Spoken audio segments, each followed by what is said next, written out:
My mom used to collect purses and Beanie Babies, one of those being an obvious fad and now worth like 10 cents at a flea market or a garage sale.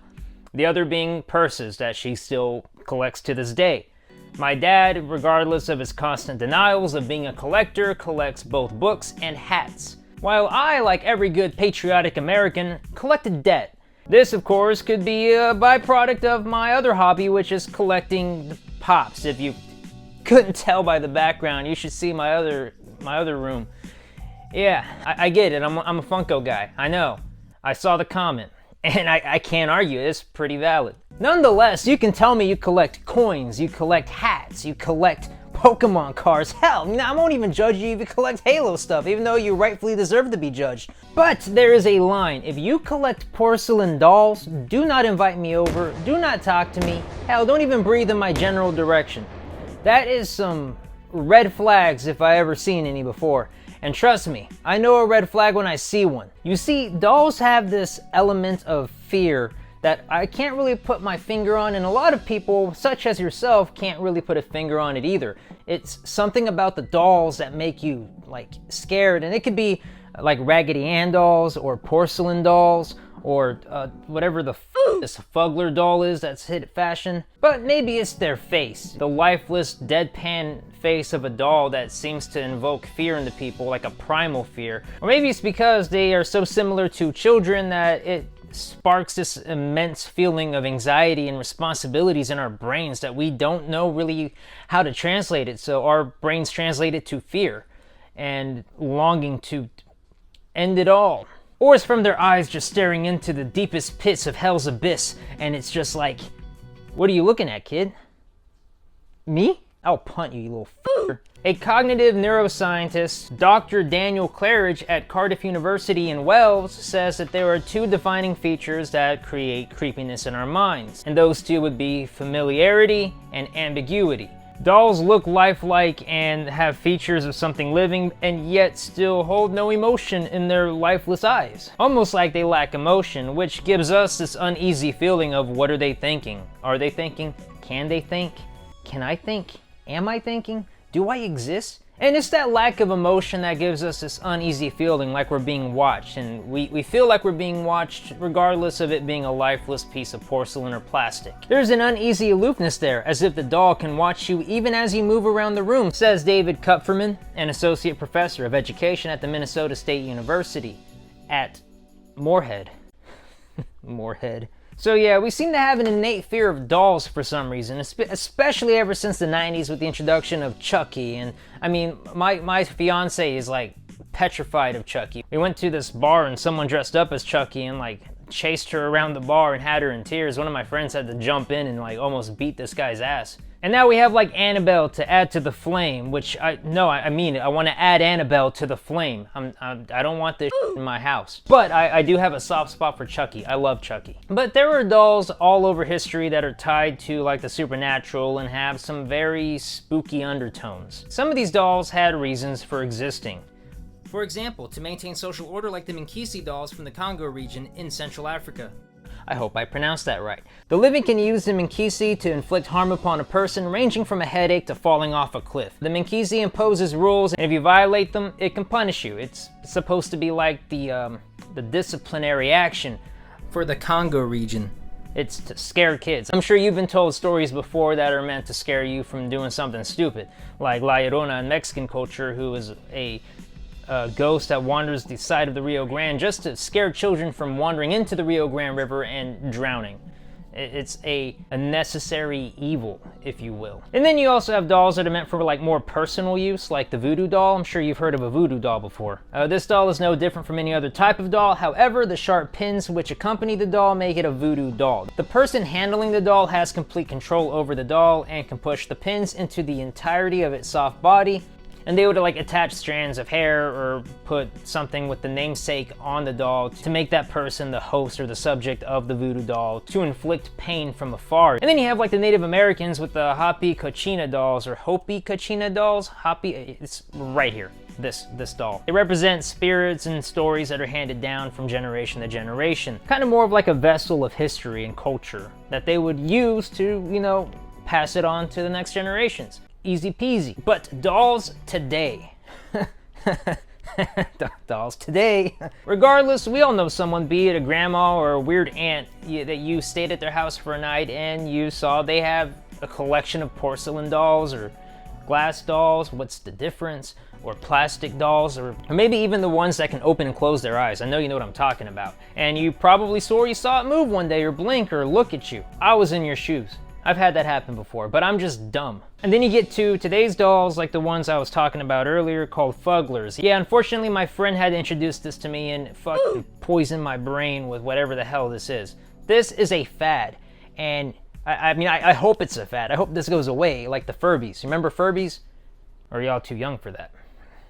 These dolls are designed to be, I guess, kind of grotesque, where the teeth look like normal human teeth. And if you see any like drawings or pictures of people's faces, like anime for example, they don't ever really draw out the individual teeth, because at that point it becomes uncanny and just disgusting to look at for some reason. There was a rumor going around that these dolls were like vessels for you to put your children's baby teeth in. So when they would lose a baby tooth, the mother or parent would take the tooth and put it into these fugglers. But these things are real. If you go to your Walmart, I'm sure you'll see them in the toy section. Remember that time whenever like cartoons in America were grotesque for absolutely no reason? And it was kind of the thing for every show coming out, and every show being greenlit was grotesque. I can't think of anything right now, but here's some examples. But modern flaws in society's fads aside, talking about dolls leads me to the thing I'm talking about today. And I haven't said it yet, but hi, I'm Vicolas from 2Dim Media. Nice to meet you. I say usually, but I only have 2 other videos about it, but I usually talk about horror movies like The Thing. I get it. You're probably here expecting that kind of video. I am sorry. This is not a theory. This is not about a horror movie. This is about real life. Real life shit, my guy. Shit that I've been trying to figure out. But yeah. Timeout dolls. Ever heard of them? They're dubbed timeout dolls or corner dolls, hide and seek dolls, peekaboo dolls. I've heard so many different variants and variations of the name doing the research that I've been doing. There's a few videos out there on YouTube, but I figured I'd make one too to help you to bring forth this mystery. So if you were to go back in time and do some research on like antique dolls and stuff, you'll probably find an origin or history of dolls. You won't with these timeout dolls, man. So from the intro I was talking about how like why people fear dolls and kind of the science behind it. Barely touching the top of the iceberg with that, but I had this conversation with a couple of friends at one of my birthday parties. Yes, I have friends, and yes, I was born. So it only makes sense that those two would intersect. So I was talking to my friend, his name is Julian, why not? And Julian was telling me that his grandma had a doll that she had in the corner of the room, and it just looked like it was in permanent timeout. It would have its head against the corner, hands covering its face, and that was just the design, the fashion of the 80s and 90s, I guess. I was intrigued by this, because first of all, dolls are creepy. Second of all, why? Like, who walks into a room, sees the design, the feng shui, and the way the furniture is set up, and be like, you know what this could use? We should have like a little child in the corner back there in perpetual timeout for the rest of its living existence. That's a great idea. I love it. Let's do it. Put it on paper. Let's make them. Boom. Mass produce them. But hold on now. I'm getting ahead of myself with the mass production thing. Backtrack a bit. So these dolls were meant to be put into living rooms or in like bedrooms, or for the love of God, why would you? But in your bedroom while you slept. And it would be put in the corner, and it was just there. It was just fucking there. A child perpetually in timeout really makes this place feel cozy. Yes, these dolls have clothes, they have shirts, they have shoes, they have hats. You know what they don't have? They don't have faces, kind of on some Slenderman shit. You really didn't need faces on them because the design of the product was it would cover its face. So you wouldn't really need a face to hide behind things if you're gonna, permanently sew the hands onto the face. So these things are incredibly hard to research, very ambiguous, and have no origin. For now. So I really got obsessed with this, and I decided, you know what, I'm gonna try my hand in this. So just go to Google right now, type in timeout dolls, corner dolls, peekaboo dolls. You're gonna find hardly any origin on them. you have a thing pop up about like car shows, and we'll get to that in a little bit, but you cannot find anything about these dolls. The only thing you probably can find is like a little 1 sentence or 2 sentence, just random assumption of where they came from that says that they're from like Appalachia from the 1990s and they were to decorate houses, but they were common and more popular in the 80s, which was before the 90s, which kind of doesn't make sense with that claim. So I began asking friends and family members, and everybody remembers the dolls. They know someone from their childhood, like their parents or grandparents, or like I said earlier, the weird aunts and uncles, who had this doll. And a lot of them didn't know what they were called or the origin or how they got there, but they remember a timeout doll in their life at some point. And yeah, these things are commonplace in auto shows and car shows. Originally, it was thought that they were used to hide blemishes in cars, like scratches, you know, in car competitions. Even to the point that there were some car shows that banned timeout dolls for that reason, so you can't hide any of the blemishes. The other theory that's described is that, you know, if a car show person has a child, having the timeout doll there and present is a sign that, hey, child or no child, I'm still gonna be here. He may be at home alone with his mother, but me, I'm out here in my 1969 Corvette Stingray, baby, and I got a little doll leaning on it.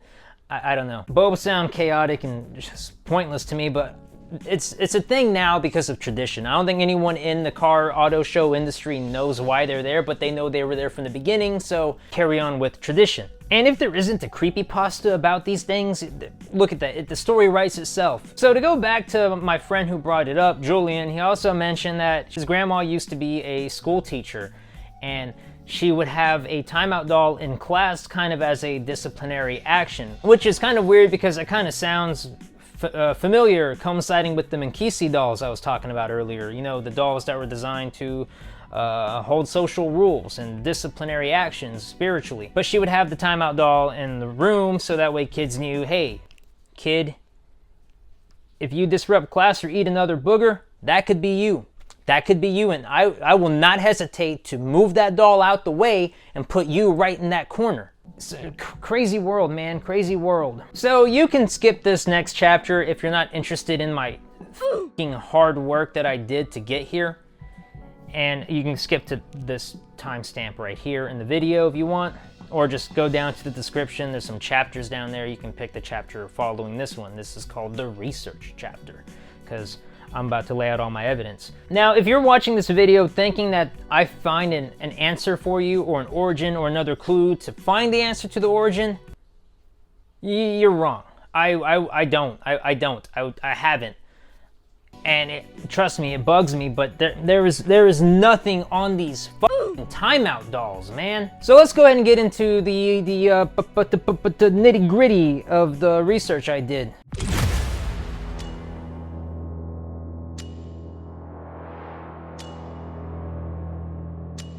Now, while I don't have an answer for you, I do have more pieces to add to the puzzle and more ideas that I'm gonna give to people to help look for the origin of these dolls. That's why I felt to put this out there so you can see how hard it is to find these things. Well, not find these things, they're not really that hard to find, but the origin of these things. So where do I begin?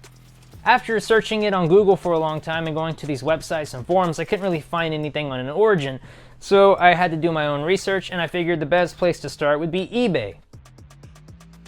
So I go to eBay, I search timeout doll, and you get a plethora of timeout dolls. Just, it could scroll forever. So if you go and click on the item, you can go down to details, and then they have like condition, item number, brand, category. And brand is the section that I'm looking at. So I would just click on a timeout doll, look at the details, go to brand. If it's unbranded, then that means it was handmade. And these are not what I'm looking for, and all of these are pretty much handmade. And I just kept looking and searching until I found a timeout doll that was mass-produced. Yeah, you know that thing I was talking about earlier about mass production? Let's make them. Boom, mass-produce them. But hold on now. I'm getting ahead of myself with the mass production thing. So I start looking for a mass-produced model of these timeout dolls. I cannot find them for the life of me. I did this for like a couple of weeks on my breaks, on my lunch, at work if I wasn't doing anything. I'm always working. Don't tell anyone I'm not working at work. Whenever I had downtime, I would just scroll through eBay through these timeout dolls and look for a brand. Nothing. But then this one item I see pops up on the screen as I'm scrolling down, and I click on it. The image of the timeout doll has a tag. Now, these timeout dolls do not have tags because they're handmade. So obviously, if it was a mass-produced doll, it would have a tag, and it had one. So I zoom in and it says Museum Thomas Series. You see, we're getting somewhere now. So I look up Museum Thomas Series online, which leads me to a company called Thomas Piccioni Classics. I found a lead finally, so I get a little boost of confidence. So I start digging into this place. Thomas Piccioni had a series of Christmas antiques that he sold yearly around Christmas time on shopping channels. They were popular for a bit, but he stopped producing them. And according to this forum, he stopped running the family business and ended up as a car salesman. It's crazy. But he ended up retiring in 2015, and I figured I could reach out to him to see if he could help me. Maybe give me some information regarding the origin or point me in the general direction. But unfortunately, he passed away in 2023. Rest in peace. Yeah, I was a little late to the punch to figure this out, but it's fine, all right? So this led to a dead end, and I had nowhere else to go, so I went back to what I was doing and looking for a tag or a brand. So I began again looking for production corner dolls and ended up resorting to Facebook Marketplace. So on Facebook Marketplace, I searched timeout dolls, scrolled through the options and the sellers, and I saw this. Yeah, this is a timeout doll kit. Like, it doesn't give you the tools, but it gives you the stencils and the shapes and the directions to make your own timeout doll. Finally, another lead, something that can lead me somewhere.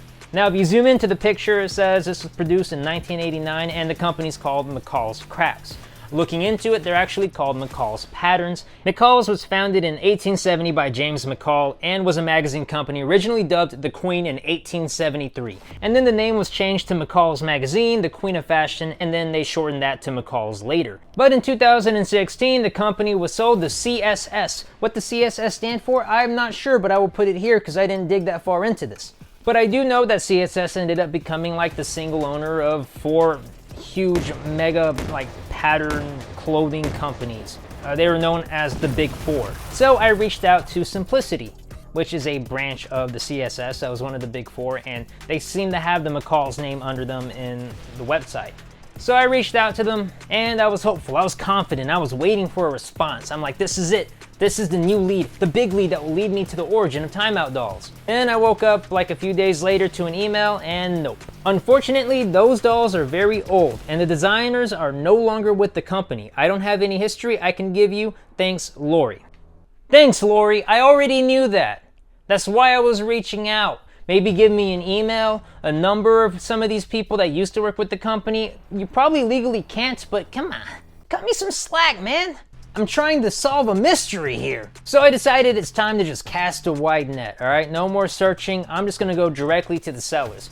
So I message every seller that I find on eBay who is selling timeout dolls to figure out if they know anything about the origins or where they got the doll from, so on and so forth. And I got quite a few messages back, but all of them led to dead ends. There were a few that were really good. Here, I'll leave some here for you if you want to pause and read, but again, none of them really gave me any information regarding the origin. I then decided to do the same thing, but this time on Etsy. Etsy is a website that I'm sure you've heard of before, that people make crafts and make things and sell them to you. But Etsy is a good place to go with people who might be knowledgeable of the community and culture of timeout dolls and antiques. And I must say, Etsy sellers are very nice, and they would give me all the info they had. But again, no origins or even hints at an origin. So I decided to do something even more desperate. So I began looking up antique doll companies, antique doll auction houses, and I began reaching out to a bunch of antique companies, be it local or be it not local. It didn't matter, they don't need to be here to tell me that you're out of luck, which is what the 2 people that did reply said. I reached out to a lot of them, but only 2 responded. So thank you Ruby, and thank you Gigi, from Gigi's Dolls and Sherry's Teddy Bears. And thank you to those 2 for actually reaching out to me and, giving me the time of day and to, let me know that I'm in the same place that I was 20 minutes ago in the video, which is a dumbass on these goddamn f***ing timeout dolls, man. My friend Julian says that he's pretty sure old people just spawn them in, like they have the power. Like they can go into creative mode and they only do it to make these timeout dolls. Yeah, they're all handmade. I personally think that the devil created them, and you cannot convince me otherwise. He just decided to subject the world to these to create chaos and fear, and little did he know, old f***s decided, hey, I like that. You know, I'm gonna do that. You know, I'm gonna make more. I'm gonna make some and give them to my son and daughters. They'll love it too when they're older. They'll be into dolls. No, we're not into dolls. Okay, we're not into those kind of dolls. These actually have IPs and don't stare at me back when I stare at them. Totally different. So yeah, I ended up right back where I started, not knowing anything besides the little tidbits and facts that the other people and sellers of eBay, Etsy, and the 2 antique shops told me about. I'm sorry. I am. I wish I had more evidence or more research to give you, but I went through like 2 to 3 whole months of trying to figure this out and ended up empty-handed. Now, I remember that McCall's craft pattern kit that I found on Facebook Marketplace earlier? Well, I bought it right here for $6. I figured a dead-end research video wouldn't be good content, so to fluff it out and give you some more entertainment, I decided that I'm gonna do what I do best and create.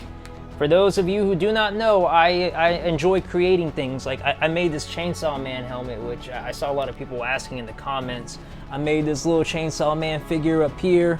Here's a lightsaber I was working on. It's a double-bladed lightsaber. Pretty cool. And I do a lot of things. Anyway, I love creating. Decided I would make a timeout doll. That would be a fun bit of the fucking dead-end video. Oh, but side note, before we get into the whole crafting and making of the timeout doll, I would also like to point out this cool website I found. And I'm just bringing it forward to you so that way maybe, you know, leave a like, and if I get some good responses to this video and it does well, I might follow suit and make a video about this website. So the website is called fugitivecreations.com. I shit you not.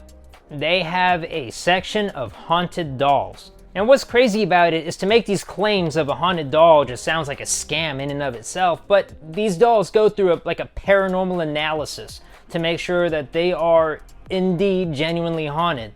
They even have a page that has dolls that fail these tests. They're just normal dolls and you can get them. And I thought it'd be pretty cool and pretty fun and a little cute to just buy one and, you know, put a camera on it for a couple days and couple nights and see what happens. Unfortunately, I've been discouraged to do that by my fiance and my family and anyone that I try and tell this idea to. I mean, there are a few friends of mine that are like, yeah, bro, let's do it. And I'm down, but like my fiance won't even let me play with the Ouija board in my own apartment. This place is a fucking prison! That being said, let's do this timeout doll bullshit. First, we had to get the supplies that the kit recommended, so we took off to Joann's to get fleece. Everybody's been sitting there for a bit. And cotton. Fiber-filled cotton to be exact. Now with the supplies, I can begin going home and getting to work. So, upon opening the craft kit, I realized something. I may have bitten off more than I could chew. Well, I'm in too deep, and I started by cutting out the general shapes provided by the templates, ignoring the sewing jargon transcribed on it because I don't know what I'm doing. What is without nap? And I don't mean as in staying awake all day. What? Luckily, I brought the best tools for the job. These scissors might be too big for this part. You think? Wait. Do you see these scissors? Oh my god. I have good scissors in the restroom. Yeah, well, these are man scissors, alright? Literally, you pull them out. Let's see 'em. What do they look like? That's not scissors. This is a scissor. These are cutting scissors in the restroom. I don't care, I'm using these with or without your permission. So, I began cutting out the shapes I needed. First, the leg.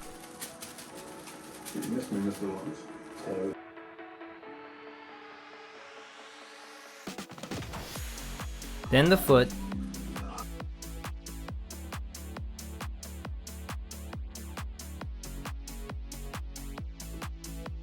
Then the torso, which is also the head, it's just all one piece.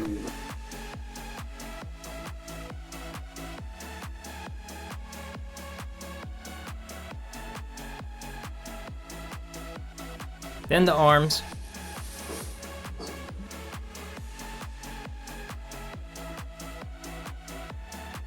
And then after realizing that I'm missing a piece, it's on one of the already folded up templates, I went and cut out the torso and head front cover thing for the abomination of a head torso.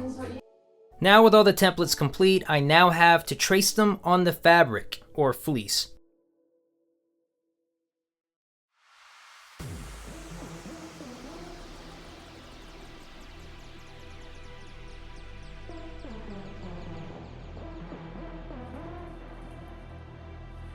We tried a pencil, that was dumb. I think that's just it being, yeah, that's just the fabric being moved around. So we resorted to a Sharpie instead. Me and my fiance began tag teaming the tracing portion.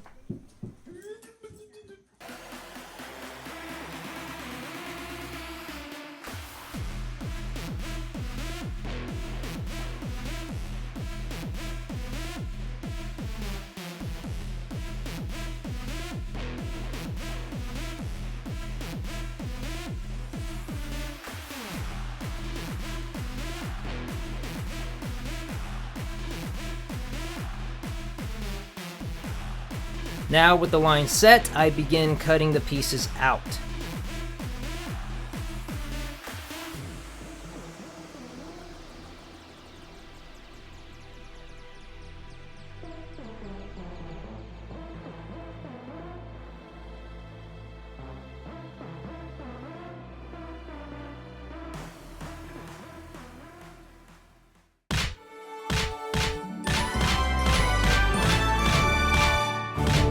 With all of the pieces cut out, now I have to sew them together. But I have no clue how to, and thought sewing by hand would be the easiest way to do it, but I have been told several times by multiple people that that will take forever. I was wrong.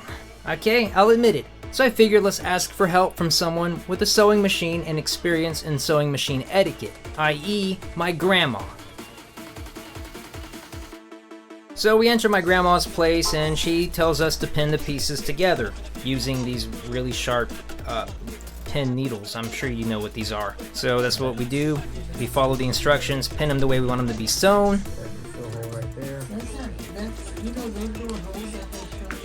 No, you can't. No. So just make it bigger. After that, she said that she will do it the next day, and we left it in her hands. The next day, I get a call that it's done, so we go back. The pieces have been done and they look great. Now it's time to fill it with cotton.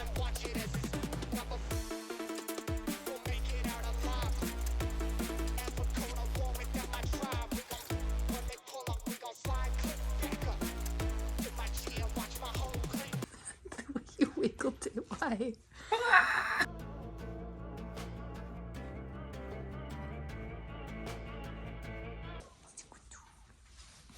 Looks like a baby.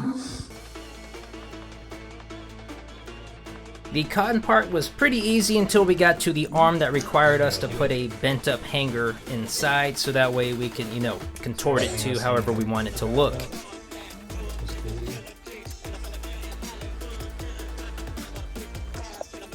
I can tell you right now, this Time Out doll's arms are gonna look really fat. I tried just stuffing it in because I got dumb goblin brain and figured that'd be the fastest way, but I was wrong. Here's what we came up with. Here's what I came up with my big brain. It took my fiance recommending that we rolled it kind of like a joint, and I push it on, and then I came up with the idea to inverse the hand, sleeve, skin, whatever you want to call it, and just wrap it around it as we, fill the cotton. So you just pull the foreskin forward. Worked like a charm. I got all the pieces. Now I just gotta put them together. Like some macabre limb body part baby. We took a little sewing lesson from my grandma, Sewing 101, on how to hand sew, which is what kind of also helped open my eyes to how stupid of an idea it was to do the entire thing by hand. Right? Probably. Yeah, you're right. Do you tie off the buttons? We attempted sewing it on the way that the template showed us, but we didn't have a big enough needle or big enough yarn, so it came out all wonky. So for the other leg, we decided just to sew around the edges of the thigh, and that worked out great. The button was just added for tradition's sake. This is just for show.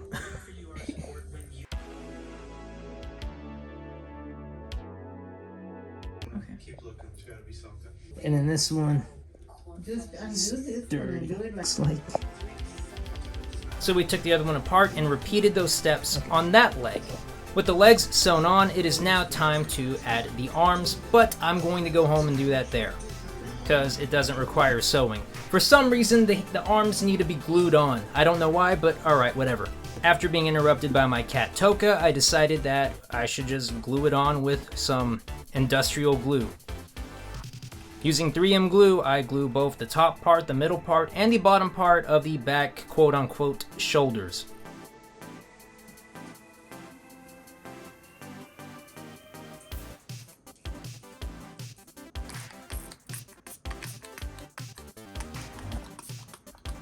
No craft video is right without showing the glue I got on my finger. Next was ordering the clothes and, dressing it up. But I had to come up with a character, something iconic that you can tell just by looking at it. So I figured, let's go with Kenny. I love South Park, I love Kenny, screw it. So following suit, I ordered an orange hoodie. How cute this one. And orange pajamas. But I felt it needed more. So my fiance went to work and started making me a custom shirt for the Timeout doll, using the Cricut, of course.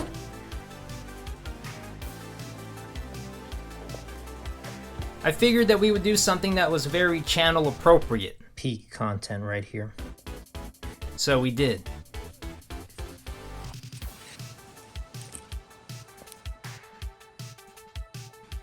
Ooh, and all that is left is to assemble the pieces.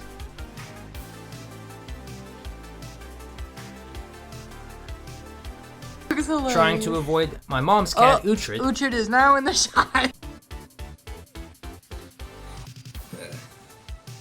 Like me to fix him for you? Yes. And after putting the clothes on this Timeout doll, it is finished. There he is, in all his corner dog glory. Very creepy. My friends are not happy that I sent them pictures of this project.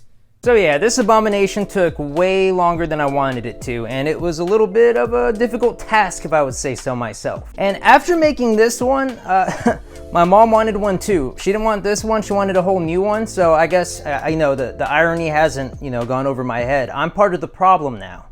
And now it's multiplying. I guess this is how the whole infection starts, you know what I mean? It's like I now have the spawn egg permanently in my inventory, and I can now make these.